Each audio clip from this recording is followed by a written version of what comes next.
Mais je crois que si c'est écrit dans la Bible, malgré que Samson, d'une part, il représente la honte de juge, parmi tous les juges qui ont eu à gouverner le peuple, il n'y a pas eu plus ignoble que lui. Mais il n'y a pas eu aussi celui qui avait reçu une très forte onction comme lui. Et il y a 4 chapitres dont on parle que de lui. On parle de sa naissance. On parle jusqu'au déclin de sa vie. Samson va venir, je crois bien que je dois d'abord relater un peu cette petite histoire de la Bible. Dieu va faire l'homme et la femme, Adam et Ève. Et puis il y aura un vent. L'homme va pécher. Il y aura plein de mouvements. Noé sera là, lui qui va construire l'arche. Après Noé, il y a une génération qui vient. Et puis on va attendre à parler d'Abraham. Après Abraham, nous avons Jacob. Jacob par qui le nom sera changé par Israël. Et donc Moïse va le faire sortir d'Égypte. Le peuple était gouverné ou dirigé par des hommes dont on ne parvenait pas à reconnaître leur poste. Moïse dirigeait le peuple, mais on ne sait pas dire si Moïse était qui. Moïse, il était prophète, mais en même temps, il dirigeait le peuple. En même temps, il gouvernait le peuple. Après Moïse, il y aura un général d'armée qui est Josué, mais qui en même temps est le général d'armée, mais en même temps, il sera en train de diriger le peuple. Le peuple israélite était gouverné par diverses personnes qui on ne connaissait pas vraiment quel était leur rôle. En même temps, ils jouaient le rôle de diriger le peuple, mais en même temps, ils étaient soit de prophètes, soit de chefs d'armée. Après un temps, une succession, le Seigneur va mettre des juges. Le Seigneur va commencer à gouverner le peuple au travers de juges. Et parmi les juges, nous avons eu à voir Déborah, nous avons eu à voir aussi Jephthé, nous avons eu à voir aussi Gédéon. Il y en a un grand nombre. Mais pendant un temps, le peuple était en train de connaître une histoire où le peuple tombait dans le péché et s'est relevé. Après que Josué a cessé de gouverner sur le peuple a commencé à tomber dans le péché et s'est relevé. Et à chaque fois que le peuple se repentait du mal, Dieu élevait un juge qui libérait le peuple de la souffrance dans laquelle il vivait. Il viendra le temps où il y aura un homme qui sera élevé depuis sa naissance, consacré depuis sa naissance, et ça concerne Samson. Nous allons lire quelques versets le concernant.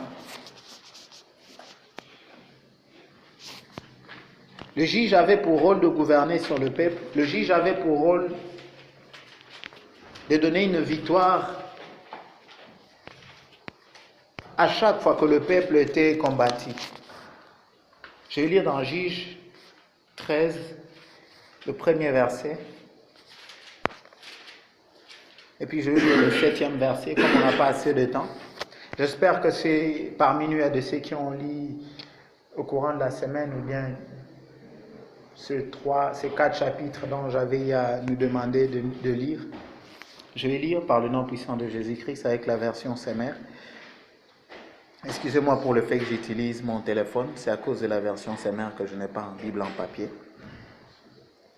Juge 13, le premier verset. Les Israélites recommencèrent à faire ce que l'Éternel considère comme mal. Et l'Éternel les livra au pouvoir de Philistins pendant 40 ans. Le verset 7 nous dit, « Mais il m'a annoncé que je vais être enceinte et que je mettrai un fils au monde. Il m'a dit de ne boire ni vin ni boisson alcoolisée et de ne rien manger d'impur. Cet enfant sera consacré à Dieu de le sein maternel et jusqu'à sa mort. » Je vais aller un peu plus loin pour lire le verset 24 et le verset 25. La femme donna naissance à un fils et elle appela Samson. L'enfant grandit et l'Éternel le bénit. Le verset 25 nous dit, « L'Esprit de l'Éternel commença à le pousser à l'action lorsqu'il était à Mahanédan, entre Soréa et Ectoal. » Samson, pour qu'il puisse naître, il a fallu qu'il y ait un ange de pouvoir annoncer à sa mère, qui était la femme de Manoah, qu'elle aura un fils. Et ce fils-là sera le libérateur. Et que ce fils-là doit être consacré depuis le ventre de sa mère.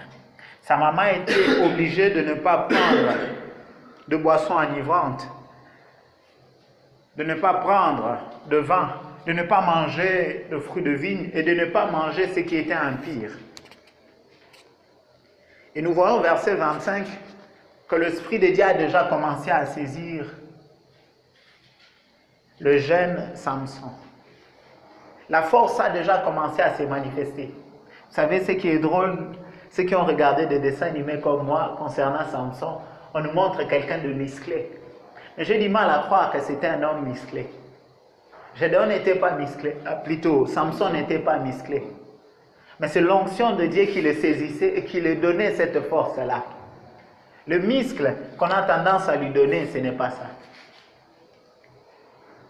Le muscle qui nous donne d'avoir de victoire, ce sont les muscles spirituels. Ah oui. Et ce sont ces muscles-là qui ont donné à Gédéon une victoire. Parce que ce n'est pas Gédéon qui va combattre. Gédéon va simplement sonner l'accord, lui, avec les 300 hommes. Et Dieu va retourner le paix dans le camp de Madianite pour qu'il y ait la victoire. Alors laisse-moi t'informer ce soir, le muscle dont tu as besoin pour avoir de victoire dans ta vie sont les muscles spirituels. Ce ne sont pas des muscles physiques.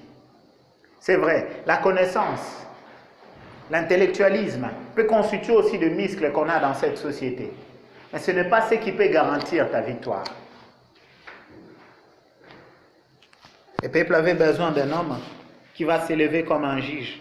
Et Dieu avait choisi Samson. Et l'onction avait déjà commencé à se manifester dans sa vie. Mais cet homme va se compromettre. Alors que sa maman était obligée de ne pas boire quoi que ce soit, mais lui, il sera habitué aux interdits. Il sera habitué à enfreindre les interdits. Et nous allons lire quelques versets. Et puis je crois pouvoir prendre un long moment d'explication. Nous allons aller dans Juge 14. Je vais lire 5 jusqu'à 19. Juge 14, le 5e verset, je lis par le nom puissant de Jésus-Christ. Samson se rendit donc avec son père et sa mère à Timna. Quand ils arrivèrent près de vignoble de la ville, tout à coup, un jeune lion marcha sur lui en rugissant.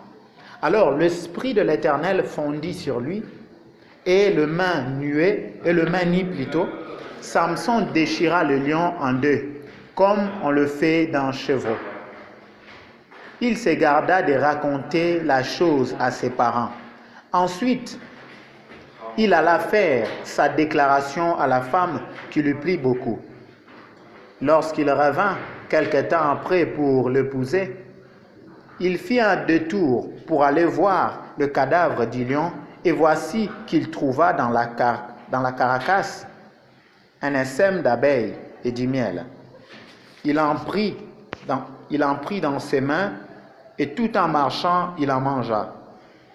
Lorsqu'il y rejoint ses parents, il leur en offrit, sans leur indiquer qu'il avait recueilli ce miel dans le cadavre du lion. J'apprécierais que nous soulignions pourquoi il y a vraiment cette précision. Du fait qu'il n'a pas donné l'information à ses parents. D'où venait ce miel? Le verset 10 nous dit, son père se rendit chez la femme pour convenir du mariage et Samson organisa un banquet de mariage comme c'était la coutume de jeunes gens. Je veux aussi que nous soulignions, comme c'était la coutume de jeunes gens. Lorsqu'on le vit, on choisit 30 compagnons pour être avec lui.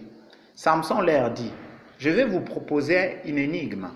Si vous trouvez la solution et que vous me la donnez, d'ici la fin de 7 jours du festin, je vous donnerai 30 tuniques et 30 habits de rechange. Je préfère sauter pour nous économiser le temps, lire 16, 17. Alors elle s'est mise à pleurer tout contre son mari et lui dit, tu ne m'aimes pas, tu me détestes, tu as proposé une devinette à mes compatriotes et tu m'en as pas révélé la solution. Vois-tu, lui répondit-il, je ne l'ai même pas révélée à mes parents. Comment te la donnerai-je à toi? Elle le poursuivit de se plaire jusqu'au bout de 7 jours de festin, si bien que le 7e jour, harcelé par ses instances, il lui donna la solution de la devinette. Elle s'empressa de la rapporter à ses compatriotes. Le 7e jour, les jeunes gens de la ville dirent à Samson, avant le coucher du soleil, « Qu'y a-t-il de plus doux que le miel et de plus fort qu'un lion ?» Il leur répondit, « Si vous n'aviez pas labouré avec ma génisse, vous n'auriez pas trouvé la réponse. » Alors l'Esprit de l'Éternel fondit sur lui. Il se rendit à Ascalon, il tua 30 hommes et s'empara de leurs vêtements et donna les habits de rechange à ceux qui lui avaient révélé le sens de la devinette. Il rentra chez lui bouillonnant de colère. Amen. Excusez-moi. Samson est le type de personne qui a un appel, qui a une responsabilité à assumer, mais dont sa conduite n'est pas exacte, dont sa conduite ne marche pas en corrélation avec sa responsabilité. J'ai un peu lu concernant Samson tous les textes, tous ces 4 chapitres. J'ai remarqué que Samson n'a pas reçu une éducation particulière en fonction de son appel, en fonction de ce dont il est censé. Et durant 2 jours, nous allons apprendre certainement cette chose concernant Samson, qui tourne autour de lui afin que nous apprenions comment nous consacrer. Si on doit donner un thème à ces messages, on dirait l'enseignement que nous tirons de la vie de Samson. Samson, il doit assumer une responsabilité. La responsabilité de gouverner le peuple, la responsabilité de régner sur le peuple. Mais il est le seul juge que je ne vois pas sortir d'une grande famille ou bien avoir acquis de connaissances ayant trait à gouverner un peuple. Gédéon est en train de dire de lui venant d'une petite famille. Mais si nous lisons très bien, Gédéon à un moment il va demander à ses oppresseurs qu'il avait poursuivis de Madianites, le fils ou les gens que vous avez tués, ils étaient de quelle apparence? Ce dernier, ce roi-là, vont lui répondre qu'ils avaient l'apparence de prince comme toi. Gédéon, dans le fictif de ses serviteurs, il en avait plus de 10 parce qu'il s'est servi de 10 pour détruire l'autel de Baal, pour bâtir l'autel de Dieu. Gédéon peut dire de lui qu'il vient d'une petite famille, mais en réalité, Gédéon a reçu une forte éducation, au point que Gédéon est le plus petit de sa famille, mais il a plus de 10 serviteurs. Amen. Samson n'est pas de ce type de personne-là, qui a reçu une forte éducation. À peine il est le fils de Manoah et de sa mère dont on tait même le nom. Quand l'ange va apparaître la 2e fois à la femme de Manoah, cette femme-là n'a même pas pu envoyer un serviteur pour appeler son mari, mais c'est elle-même qui a couru vers son mari. Je ne sais pas dire s'ils avaient des serviteurs ou pas. Donc, Samson est né dans une petite famille. Et donc, Samson n'a pas reçu l'éducation conséquente pour assumer la responsabilité du juge. La première des leçons que nous pourrons apprendre concernant Samson, toutes ces failles a trait aussi à l'éducation qu'il a reçue. L'éducation qu'il a reçue ne le permet pas d'être responsable. Il n'a pas connu ce que c'est être responsable. Ainsi, il ne sait pas se consacrer en fonction de la responsabilité qu'il doit assumer. Quelle est l'éducation que nous avons reçue? Est-ce que nous nous exposons à recevoir l'éducation venant de Dieu? David, lui qui était le dernier, oui, dans une petite famille. Mais son éducation a commencé en allant derrière le brebis. Son éducation a poursuivi en allant dans la maison du roi Saoul. Et s'il ne savait pas manger avec de cuillères ou de fourchettes, c'est dans la maison de Saoul qu'il va apprendre. S'il ne connaissait pas le ziz du roi, c'est là-bas qu'il allait apprendre. David ne vient pas de nulle part. David, il a appris. Avant que David devienne roi, il a eu à diriger 400 personnes. Quand je lis ma Bible, je comprends que la plupart des personnes qui ont assumé de responsabilités, ils ont eu à prendre le temps d'être éduqués pour recevoir ces responsabilités-là. Nous avons Josué qui était auprès de Moïse. Qui auprès de Moïse, il a appris à communiquer avec Dieu. Il a appris à prier. Il a appris à gouverner. Mais Gédéon, ou plutôt Samson, n'est pas de ce type de personne-là. Samson n'a pas reçu l'éducation conséquente. Qui fera que Samson sera un irresponsable? Un homme qui ne saura pas se conduire comme il le faut. La première des choses que je veux que nous apprenons ce soir, veillons à ce que nous puissions recevoir l'éducation nécessaire pour de responsabilités que nous devons assumer. Ne soyons pas pressés à courir derrière de responsabilités. Mais cherchons à recevoir des notions et l'éducation conséquente pour assumer ces responsabilités-là. Samson est un irresponsable. Samson, à chaque fois qu'il combat, à chaque fois qu'il s'élève pour combattre, c'est pour ses propres raisons. Ce n'est pas pour les raisons du peuple. À chaque fois qu'il s'élève pour combattre.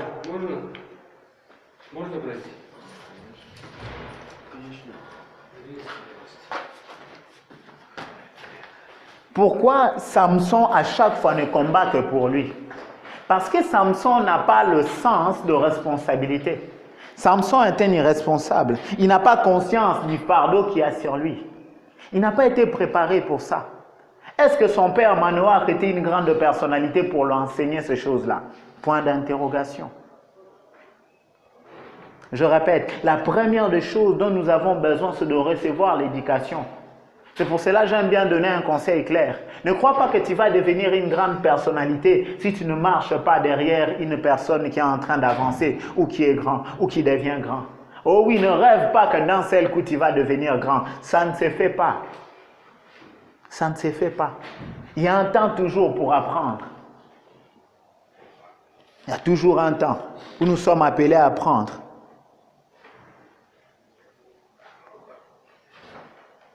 Et son absence d'éducation fera de lui un irresponsable. Un homme qui ne saura pas marcher comme il se doit. Et cela va donner comme résultat qu'il est libre. Qu'il oublie que c'est un homme qui doit se consacrer. Il oublie que c'est un homme qui doit vivre dans la consécration. Sa maman qu'il a mis au monde s'est consacrée pour elle. Imaginons-nous quelques minutes. Si sa maman, pendant le 9 mois, a bu du vin ou a mangé des aliments impurs, Samson ne pouvait pas naître. Ou même si Samson naissait, il ne pouvait pas naître avec cette onction-là. Sa maman a pu se contenir, mais lui qui y a l'appel, il ne parvient pas à se consacrer. Le fait qu'il n'a pas conscience de sa responsabilité, ça le rend trop libre. Mes frères, laissez-moi vous informer cette seconde chose. Notre consécration a trait au fardeau que nous avons. Nous ne nous consacrons pas de la même manière. Et d'ailleurs, si nous parlons de la consécration, nous allons remarquer que Jean-Baptiste s'est consacré différemment que Jésus. Jésus-Christ était parmi les gens, mais Jean-Baptiste n'était pas parmi les gens. La consécration d'une personne à une autre diffère. C'est vrai, la consécration générale est liée. Mais il y a encore une consécration différente qui a trait à ton appel et à ta responsabilité. Et d'autres éléments de la consécration, qui sont des choses simples. Je peux donner un exemple. J'écoutais un homme de Dieu qui prêchait. Il a dit, c'est vrai, cet exemple n'a pas trait à la consécration. Il a dit ceci, que quand il était tout petit, il était tout jeune, il aimait manger du pain et les arachides, dont il pouvait prendre un beignet, mettre dans sa bouche et prendre les arachides dans sa poche et jeter comme ça et prendre. Mais quand il a commencé à assumer de responsabilités à l'église, il ne sait plus le faire.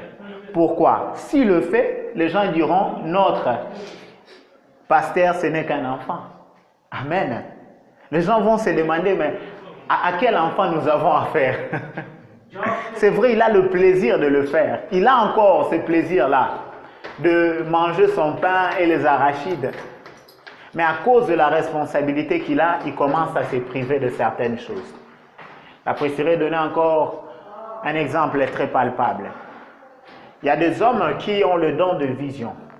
Alors que Dieu parle très souvent la nuit, si ces personnes-là, avant de dormir, ils se bombardent avec des films, surtout des films d'horreur ou des films qui ont des scènes obscènes, ces personnes-là, la nuit, ne pourront pas recevoir de Dieu. Pourquoi? Parce que quand tu dors, dans ta tête, ces films-là commencent à revenir à tourner. Donc, ça diminue l'espace que Dieu voudrait déposer les informations dans ta tête. Parce que ta tête ne sera pas en repos, mais ta tête sera en action. Et ces hommes-là, ces derniers, sont censés éviter de regarder de films d'horreur ou bien d'éviter de regarder de films obscènes ou toute autre chose qui va prendre de l'espace dans leur tête. Cela est une consécration particulière en fonction du don et à l'appel que la personne a. Mais ce qui ne sera pas le cas de Samson. Nous avons lu, il y a une place que je vous ai dit de pouvoir souligner, que Samson n'a pas donné à ses parents l'information d'où il avait pris ces miels-là. Parce que lui, il était en premier lieu un Naziréen. Les Naziréens n'avaient pas le droit de toucher au corps mort, autant que le sacrificateur principal. Il n'avait pas le droit de toucher le corps d'un mort. Mais lui, il va toucher le corps d'un lion mort. Samson, très bizarrement, il fait le choix de vivre en dehors de la consécration. Donc, délibérément, il choisit de vivre hors la consécration. Je ne sais pas qu'est-ce qui lui a poussé de passer encore à la même endroit où ces lions-là morts étaient et de prendre du miel. Nous sommes appelés à la consécration. Nous sommes appelés à commencer à connaître quelles sont nos responsabilités. Nous sommes appelés à commencer à comprendre quel est notre appel. Qu'est-ce qui incombe dans cet appel? Je crois que j'ai écouté un musicien congolais, plutôt c'était un pasteur qui prêche un peu d'une manière comique. Il a dit que si une femme, on lui dit on va t'épouser ou bien on va te donner un chef coutumier comme mari, elle n'a pas à se réjouir en premier lieu, mais là elle doit d'abord se poser la question: quelles sont les normes ou les règles? Qu'est-ce que je ne dois pas faire dorénavant que je serai épousé au chef coutumier? Et oui, chaque responsabilité incombe de règles de consécration. Et donc Samson ne vivra pas dans ça. Il se permet de toucher un corps mort. Grave encore, il y a une partie qu'on ne saura pas lire ce soir dans nos textes. Samson va prendre la mâchoire d'un âne pour tuer l'armée philistine. Et quand il va tuer avec la mâchoire de l'âne qui était déjà mort, il va à un moment se glorifier. Et quand je lis ce texte-là, je comprends que pour lui, c'était des actes qu'il posait vraiment délibérément. Il le faisait vraiment sans pouvoir s'inquiéter, sans pouvoir s'ennuyer. Il ne se disait pas, je vais perdre la grâce de Dieu ou quoi que ce soit. Pour lui, c'était normal. Je vais lire ce verset-là. Nous sommes dans Juge 15, versets 16 et 7. Puis il s'écria, avec la mâchoire d'un âne, j'en ai fait de tas et de tas. Oui, j'ai tué des milliers d'hommes avec la mâchoire d'un âne. Après avoir dit cela, il jeta la mâchoire loin de lui et nomma le lieu Ramath-Lehi, la colline de la mâchoire. Mes frères, pourquoi il va jeter cette mâchoire-là loin de lui? Pourquoi il ne va pas garder ça auprès de lui? Parce qu'il y avait toujours un problème avec le corps mort. Mais il se glorifie d'avoir tué avec cette mâchoire-là. L'onction que Dieu lui donnait, il mélangeait cela avec les interdits. Quand tu mélanges la grâce de Dieu avec les interdits, c'est que tu n'es pas un homme qui est mûr spirituellement. C'est là que nous arrivons au troisième point. L'onction ou la puissance de Dieu sans la maturité spirituelle ou autrement la croissance spirituelle est un piège. L'onction qu'il avait le permettait de faire des choses. Mais comme il n'avait pas la maturité spirituelle pour s'empêcher de pécher, cela l'a amené à mourir. Cela l'a amené à être enchaîné et qui devrait amuser la foule. Vous savez, cela a été toujours un problème qui date de très longtemps concernant beaucoup de rois dans la Bible. Moïse sera un roi. Il a la puissance, il a l'onction de Dieu. Mais Moïse ne sait pas maîtriser sa colère. Moïse, on dit de lui un homme fort patient. Mais il a un problème, c'est sa colère qu'il ne sait pas maîtriser. Donc, dans le fruit de l'esprit, il y a quelque part dans sa vie qui boitait. Et nous voyons ce même problème encore avec Samson, qui, sa femme sera donnée à un garçon d'honneur à cause du fait que lui s'était fâché, à cause du fait que lui s'était énervé. Il manquait de maîtrise de soi. Je le répète, l'onction de Dieu sans la croissance spirituelle est un piège. Autrement, je dirais, c'est un poison qui va se retourner contre toi-même. Je vais donner un exemple. J'étais sur le net, ça date un peu de longtemps. Il y avait une église chez nous là-bas au pays, dont un pasteur commençait à sortir avec son diacre, plutôt avec la femme de son diacre.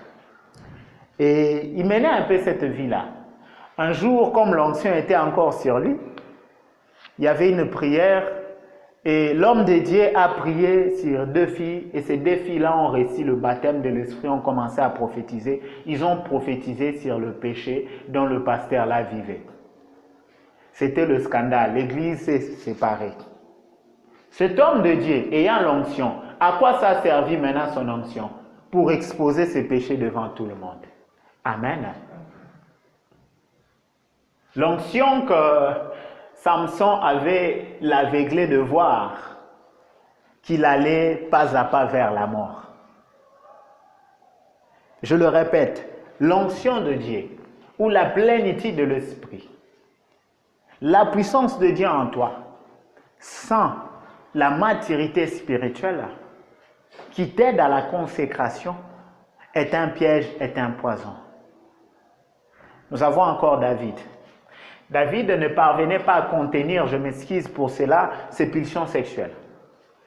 David était faible devant les femmes qui étaient très belles. Il n'a pas pu se contenir. Dès que Nabal est mort, il allait vite prendre Abigail. Croyant qu'il avait résolu ces problèmes-là, mais après un temps, il va voir Bathsheba, il ne saura pas se contenir. Il y a un problème sérieux de la croissance spirituelle. La patience, la maîtrise de soi, la bénignité, la bonté, tous ces éléments-là de la croissance spirituelle. Beaucoup en ont manqué. Dans leur époque d'ailleurs, on n'en parlait pas, parce que cela nous en parlons dans le Nouveau Testament. Nous avons besoin de la croissance spirituelle. La croissance spirituelle signifie connaître la parole de Dieu pas à pas et les appliquer. Quand tu connais la parole de Dieu et tu les appliques, c'est là que tu commences à croître. C'est là que tu commences à croître. Nous avons d'autres personnes encore dans la Bible comme Saoul, qui l'onction de Dieu sera remplacée par un esprit mauvais. Parce qu'il a commencé à aimer et à respecter le peuple et à se plier aux demandes du peuple par rapport aux demandes de Dieu. Il a manqué de se contenir et de gérer la pression du peuple. Je le répète, l'onction de Dieu sans la maturité spirituelle est un piège. Beaucoup en cherchent l'onction de Dieu. Mais sans la maturité, c'est un piège. Parce que la maturité spirituelle, c'est celle-là qui nous donne d'être consacrés.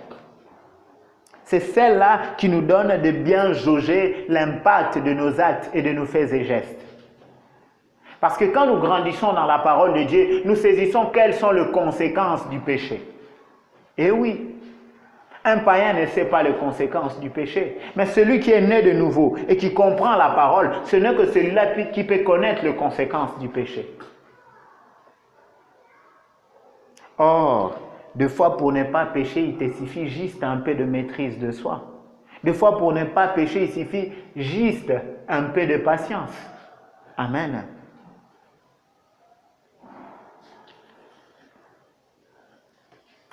Et j'apprécierais encore soulever un point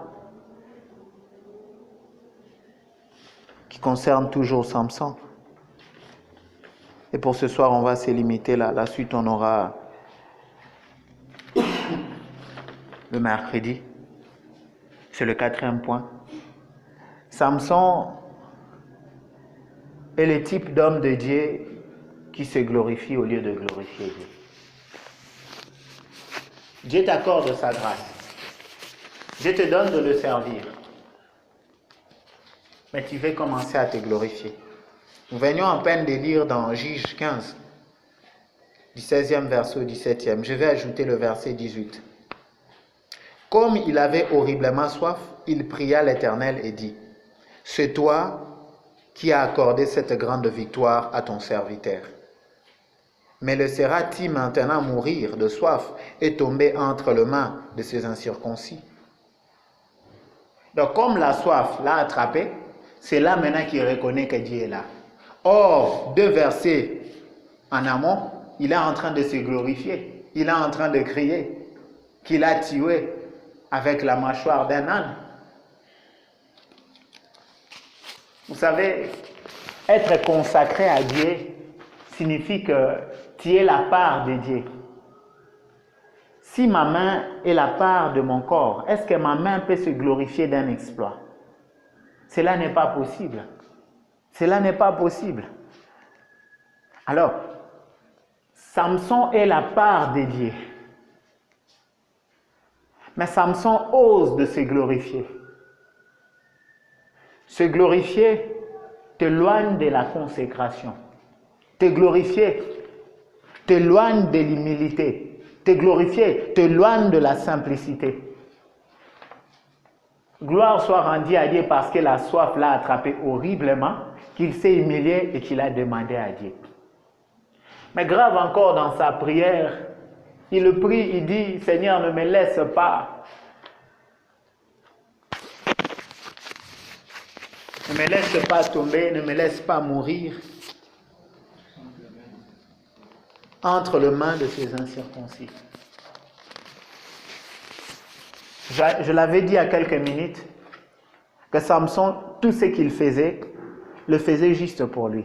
Même dans sa manière de prier, il démontre que c'est pour lui. Même quand il demande la grâce de Dieu. Il ne prie pas pour le peuple. Il ne dit pas, Seigneur, ne me laisse pas tomber entre les mains de ces incirconcis, car ton peuple sera encore assujetti. Non, ce qui lui concerne, c'est lui.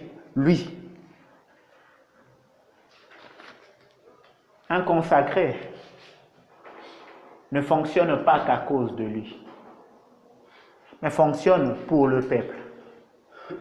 Avant qu'il puisse obtenir cette victoire, il avait tué un grand nombre de Philistins. Il avait consumé un champ. Et les Philistins sont venus pour assiéger leur peuple. Lui, il est allé s'abriter dans des grottes.